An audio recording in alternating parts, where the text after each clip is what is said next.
The thing nobody tells you about putting a man twice your size on the floor of a hospital corridor is that for exactly 1 second, the world goes completely quiet. No monitors beeping, no wheels on linoleum, no night shift radio murmuring from the nurse's station down the hall. Just that 1 second of absolute crystalline silence, and then everything comes back at once, too loud, too sharp, and you remember where you are and what you've just done, and who is lying at your feet looking up at you like you are something entirely new to him. That was the moment Dario Marcello stopped seeing a nurse. He just hadn't figured out what he was actually looking at yet. Taryn Rowe had been working nights at Westridge Private Hospital in Vancouver for 4 months when she learned that patience, applied correctly, looks almost indistinguishable from surrender. She had come to Westridge with a nursing certification she had kept current for no particular reason, except that her mother had been a nurse, and the habit of having something real and physical in her hands had always steadied her. She had come because nobody asks hard questions of a woman who shows up for her shift, keeps her head down, and knows where everything is. She had come because the thing she was waiting for was somewhere in this building, and waiting was something she was very, very good at. She had spent 4 years as a senior intelligence analyst with the RCMP's Integrated National Security Enforcement Team. Before someone had used her clearance credentials to access a restricted file on a Montreal-based pharmaceutical distribution network, photograph its contents, and sell the intelligence to the network's leadership. By the time the internal investigation established that the access had been spoofed, that the login had been generated from a terminal she had never physically touched, her career was already finished. The case against her was quietly closed. Nobody gave back the 4 years. Nobody apologized. And the person who had actually done it was still walking around in daylight, while Taryn worked night shifts and watched the exits and waited for a pattern to show itself. She was restocking a medication cart near the East Corridor when Dario Marcello walked through the emergency entrance at 11:47 on a Tuesday evening. She recognized him before she understood why she recognized him. That was the strangest part. Her nervous system registered the threat, the particular quality of his movement, the way his 3 companions spread through the space without being directed, the habitual checking of sight lines that civilians never do, before her conscious mind retrieved the name attached to the face. He was tall, mid-40s, dark-haired, going silver at the temples, wearing a charcoal suit that cost more than her monthly rent and had absolutely no business being inside an emergency department at midnight. He walked the way men walk when they have spent their entire adult lives inside spaces that immediately reorganize themselves around their arrival. He walked straight past the triage desk without pausing. Tyler, the overnight receptionist, 6 weeks into the job and still earnestly committed to its protocols, stood up. "Sir, I'll need you to register before." "I have a standing arrangement with Dr. Payne," Dario said. His voice was low, unhurried. He did not look at Tyler. He did not stop walking. "Tell him I'm here." Taryn stepped away from the cart. "This section is patients and essential staff only," she said. She kept her voice the same way she kept everything on the night shift. Flat and efficient, the voice that moved things along without inviting negotiation. "You'll need to wait at reception. Your companions as well." Dario stopped. He turned and looked at her with the calm, dissecting patience of a man who had spent decades assessing people quickly and accurately and was now doing that to her. She let him. She had nothing to hide in her face at the moment. The thing she needed to conceal was further back than her expression could reach. "Get me Payne," he said to no one in particular. "Reception, or I call security." The thickest of his companions, a jaw like a foundation wall, eyes set too close, made a sound that was almost a laugh. Dario raised one hand and the sound stopped. He stepped closer. She stayed where she was. "I don't think you understand who you're talking to," he said, not with heat, with the mild pity of someone correcting a small factual error in a document. "I understand you're in a restricted area without a registration form," Taryn said. "That makes you a visitor. Visitors use reception." He was 2 feet from her now. She could see the detail of his face, the precise geometry of the scar through his left eyebrow, the quality of his stillness, which was not the stillness of a man at rest, but of a man conserving something. And then she saw it. The inside of his left wrist, just below where a watch would sit. A crescent-shaped scar, pale against the skin, the kind that comes from a specific type of blade in a specific kind of altercation. She had seen a photograph of that scar exactly once, in a physical intelligence brief she had never been cleared to access, in a file that someone using her name had opened on March 11th at 2:23 in the afternoon. She was still processing this, the extraordinary, terrible coincidence of it, when his hand closed around her upper arm. "Step aside," he said pleasantly. Everything in Taryn went quiet and precise. "Let go," she said. He did not. What happened next took somewhere between 6 and 8 seconds and used techniques she had drilled until they no longer required thought. She stepped into the grip rather than away from it, rotating her shoulder to break his hold at the mechanical weak point of his fingers. Her left hand came up and secured his wrist. The inside leg sweep was textbook, the kind of thing that lives below decision-making once you've done it enough times, and she had done it enough times. He went down hard, one knee first and then his side, hitting the linoleum with a sound that echoed off every polished surface in the corridor. He was on his back looking up at her. His expression was not anger, it was not pain. It was pure, unguarded astonishment, the expression of a man who has not been surprised in years and does not quite know what to do with the sensation. Taryn stood over him, hands open at her sides, breathing completely even. "I did ask you," she said. His 3 men moved forward. Dario said a tone that stopped them as efficiently as a closed door. He sat up without hurrying. He rotated his wrist experimentally, testing the joint. She watched him reassemble himself, the composure sliding back into place over the astonishment the way water settles after a stone, and she saw the moment he finished recalculating the situation and started examining her instead. "You walk quietly," he said, getting to his feet.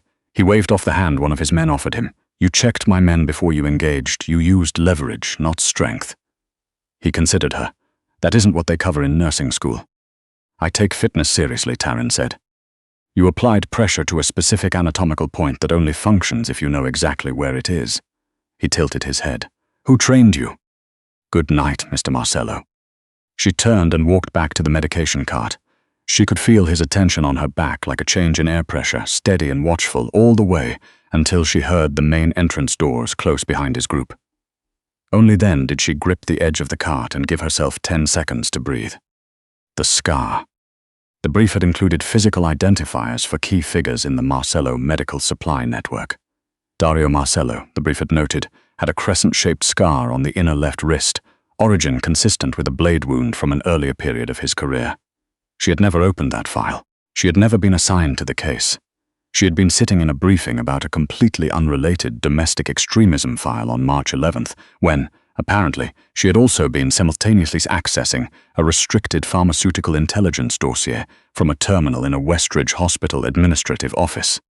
Someone had used her credentials, someone with access to both her login architecture and this hospital's internal systems. She looked down the corridor toward the administrative wing and thought about that for a long, careful moment. Dr. Ridley Payne materialized 9 minutes later, quick-stepping from the direction of the staff entrance with the slightly ruffled energy of a man reached by phone mid-sleep.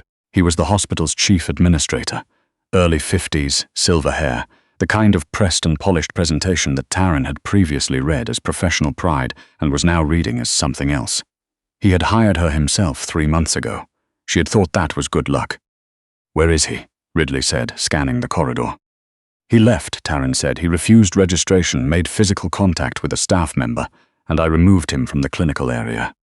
Ridley stared at her. Several things moved across his face in rapid succession. "You removed? Taryn, do you know who that man is?"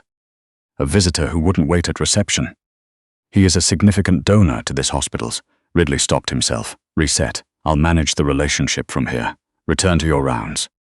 "He grabbed a staff member in a clinical area," Taryn said. "That goes in the incident report." Ridley looked at her for a moment that lasted slightly too long. Something moved through his eyes that she couldn't immediately categorize. It was gone before she could name it. "File whatever you need to file," he said.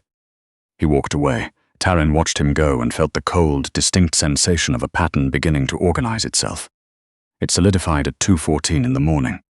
She had been aware for several days of the patient in room 412, a man admitted as Paul Garrett, listed as a cardiac monitoring case, with no visitors, no next-of-kin contacts on file, and a chart flagged restricted access by the administrative office. She had thought nothing of it until she began placing things she had been holding separately. The scar, the restricted file, the way Ridley had answered his phone on the first ring at close to 2 in the morning. Room 412 was empty. Not discharged, empty. The bed was made, the IV pole stood in the corner, a paperback novel and a water glass were gone. But the cardiac monitor leads were still draped across the chair, left in the kind of hurry that doesn't have time for tidying. She was standing in the center of that room when she heard Ridley in the corridor, speaking in the quiet, tight voice of a man managing a problem. "She's asking questions, the one from Ines." A pause. "Yes, the same. You need to move the timeline tonight. Get Sands' people to take the transfer before the morning shift changes." Taryn pressed herself against the wall beside the door and did not breathe.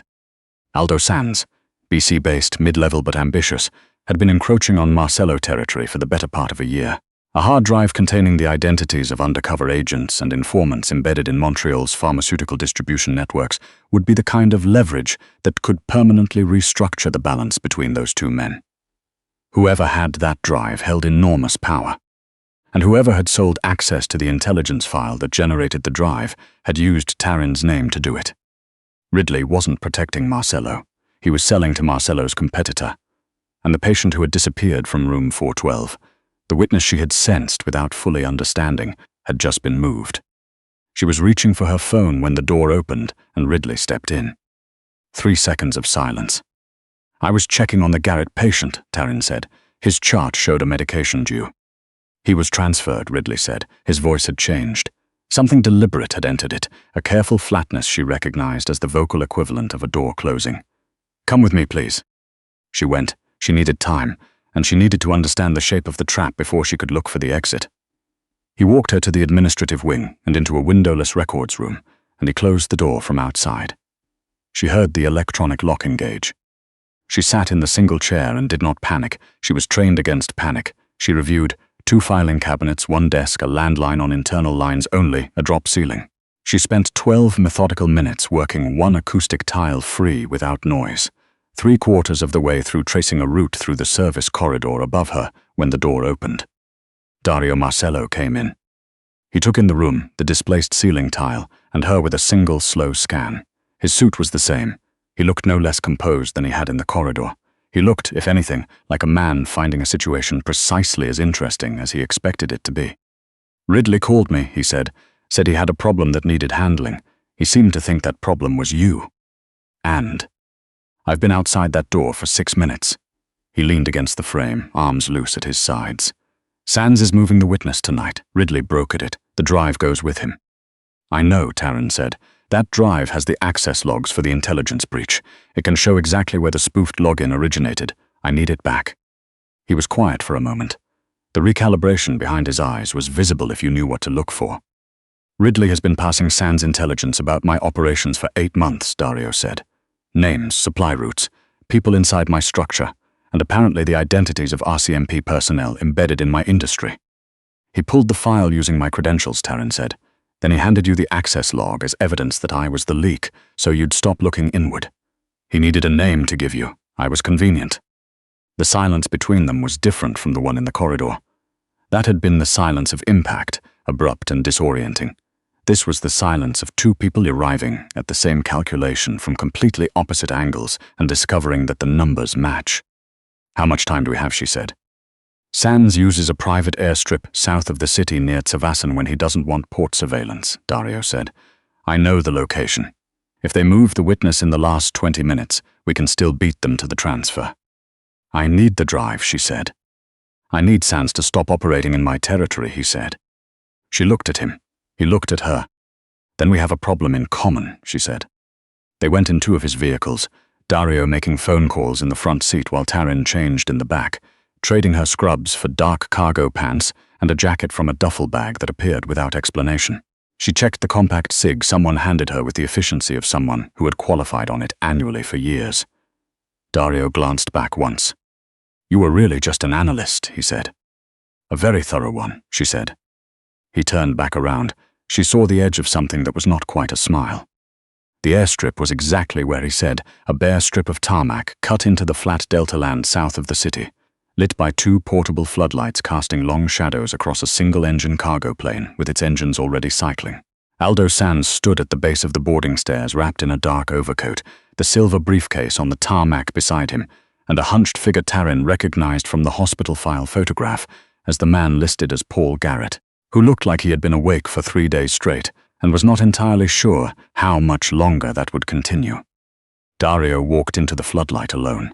His hands were visible. He moved with the particular arrogance of a man who has spent years walking into rooms where people wanted him dead, and surviving the experience, and the combination of that and the quality of his suit made him look, in the bleached-out light, like something carved from expensive stone.